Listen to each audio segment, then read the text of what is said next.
కర్నూలు జిల్లాలోని ప్రతి నియోజకవర్గ హెడ్ క్వార్టర్స్ లోని బస్టాండ్లలో తన ఎంపీ నిధుల నుంచి ఆర్వో ప్లాంట్స్ ఏర్పాటు చేస్తారని కర్నూలు ఎంపీ బస్తిపాటి నాగరాజ్ అన్నారు. ఆర్టీసీ రాయలసీమ జోనల్ చైర్మన్ పూల నాగరాజ్ తో కలిసి కర్నూలు నగరంలోని ఆర్టీసీ బస్టాండ్ ను ఆయన తనిఖీ చేశారు.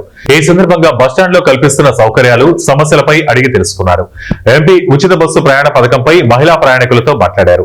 అనంతరం ఆయన మాట్లాడుతూ రాష్ట్రంలో స్త్రీ శక్తి పథకం విజయవంతంగా అమలవుతుందన్నారు. ఉచిత బస్సు ప్రయాణం ద్వారా మహిళలు లబ్ధి పొందుతున్నారన్నారు. జిల్లాలో రోజుకు దాదాపు 35 నుంచి 40 వేల మంది దాకా స్త్రీ శక్తి పథకాన్ని వినియోగించుకుంటున్నారన్న ఎంపీ ఆర్టీసీ బస్టాండ్ ను మరింత అభివృద్ధి చేసేందుకు తన వంతు కృషి చేస్తానని తెలిపారు. చాలా శుభదినం. ఎందుకంటే కర్నూలు ఆర్టీసీ బస్టాండ్కి ఈరోజు రాయలసీమ రీజనల్ చైర్మన్ గారి ఆధ్వర్యంలో మేము ఇక్కడికి రావడం జరిగింది. ఎందుకంటే కర్నూలు ఆర్టీసీ బస్టాండ్ అంటే రాష్ట్రంలో విజయవాడ తర్వాత అంతటి పెద్దటి బస్టాండ్ ఏదైనా ఉందంటే మన కర్నూలు అని చెప్పేసి చెప్పుకోక తప్పదు. ఎందుకంటే మన రాయలసీమకంతా ముఖద్వారం అటువంటి ఈ కర్నూలు బస్టాండ్ ఇది.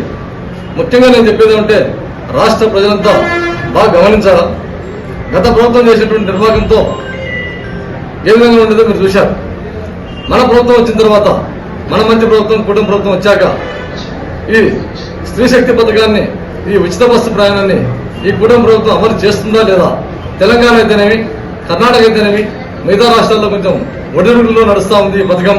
కానీ ఆంధ్ర రాష్ట్రంలో కూడా ఆ విధంగానే ఉంటుందని చెప్పేసి విపక్షాలు ఎన్నో విమర్శలు చేశాయి.